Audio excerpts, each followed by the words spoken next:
मुख्यमंत्री आहेत आणि मला वाटतं की गृह खात्याची मुख्यमंत्र्यांनी धुरा घेतल्यानंतर न्याय मिळेल अशी माझी अपेक्षा आहे. सभापती महोदय, विश्वास आहे,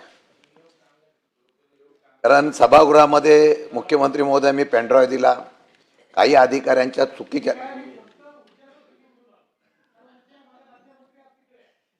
यामुळे कायदा सुव्यवस्था बिघडते आहे, यामुळे कायदा सुव्यवस्था बिघडते. मी या सभागृहामध्ये वारंवार बोललेलो आहे, मी राजकीय बोलत नाही, पण मुख्यमंत्री महोदय खरंच मी सांगतो, आपण रिव्ह्यू घ्या आणि तिथे असलेली पोलीस यंत्रणा ज्यावेळेला राजकीय थोडासा हस्तक्षेप होतो त्यावेळेला ती ढिली पडते, नाईलाज होतो, कायम करायचं असतं. काही अधिकारी त्यामुळे मस्तवाल होतात.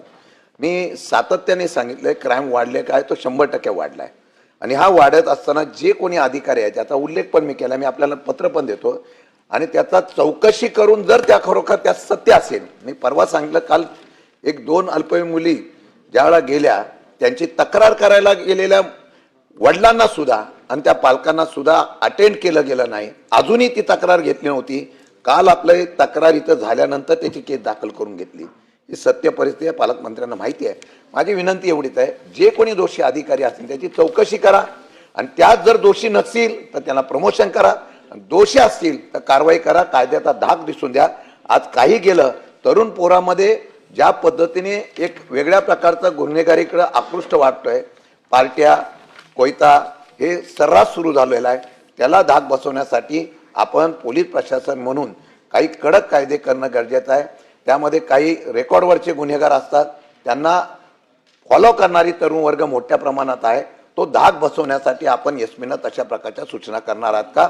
आणि दुसरा, ज्या अधिकाऱ्यांची आम्ही कोरेगावच्या वगैरे तक्रार केलेली आहे त्या संदर्भामध्ये चौकशी करून कारवाई करणार आहात का? बल्लाळ म्हणून. सभापती महोदय, सन्मान्य शशिकांत शिंदे साहेबांनी वारंवार सातारा जिल्ह्यातल्या पोलीस प्रशासनाच्या कारभारावरती प्रश्नचिन्ह या ठिकाणी उपस्थित केलेलं आहे.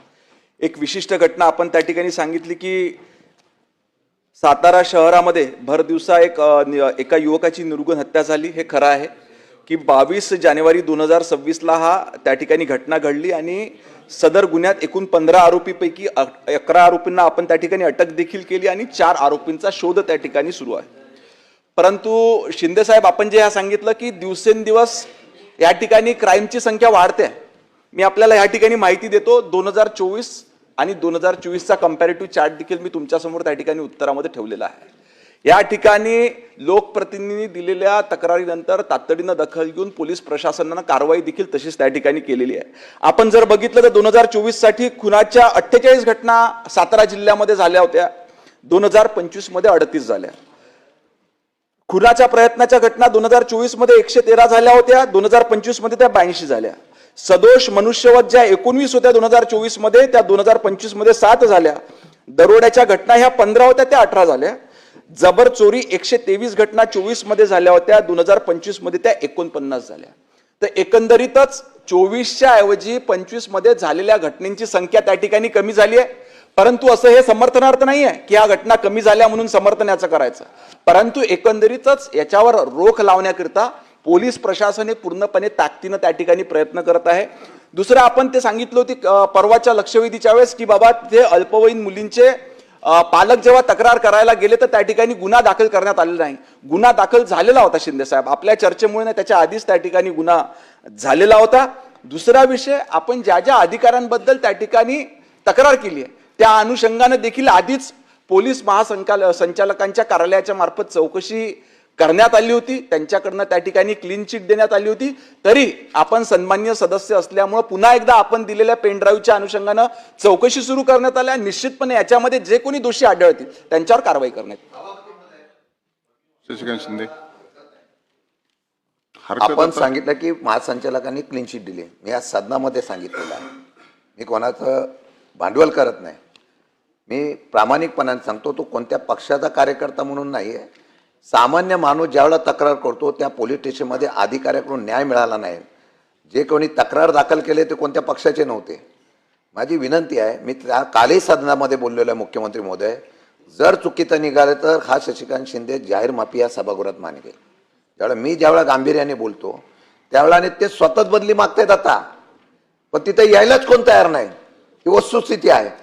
म्हणून मुख्यमंत्र्यांना माझी विनंती आहे की आपण खरोखर आमच्याकडून, मी राजकीय भांडवल करत नाही, करायचं असतं तर 3 वर्षापासून केलं असतं, पण मी खरोच प्रामाणिक सांगतो, कायदा सुव्यवस्था राहावा म्हणून त्या PI बल्लाळबद्दल मी बोललो होतो. वाटलं तुम्ही पोलिसांच्याकडून रिपोर्ट घ्या, पोलिसांच्याकडून रिपोर्ट घ्या, हप्ते कोण गोळा करतो त्यांची नावं सकट मी दिली होती. त्याचबरोबर ज्या लोकांना त्यांनी कारवाई केलेली आहे त्यांच्याकडून सगळं घ्या. माझी विनंती एवढीच आहे मुख्यमंत्री महोदय, नुसत्या त्या PIची आणि आपण सांगताय की गुन्हे कमी झालेत. आमचं म्हणणं आहे देवेंद्र फडणवीसांकडे बघितल्यानंतर गुन्हेगार चरचर कापले पाहिजे, हे शून्यात आलं पाहिजे रेकॉर्ड. पण तरी सुद्धा आपण सांगितलं, बोललाय की कमी झालंय, याचं समर्थन आम्ही करणार नाही. माझं एवढंच म्हणणं आहे की या 2 विषयासंदर्भामध्ये आपल्याकडून कायदा सुव्यवस्था राहण्याच्या संदर्भातली कारवाई आणि त्याच्याबद्दल काय दुरुस्त्या करतील त्याच्याबद्दलचं उत्तर आणि याची चौकशी, क्लीन चिट दिली तरी मागणी केल्यानंतर, पत्र केल्यानंतर आपण चौकशी करा, पुराव्यासकट मी देतो आणि ते दिलेले खरं ठरलं तर त्यांच्यावर कारवाई करा.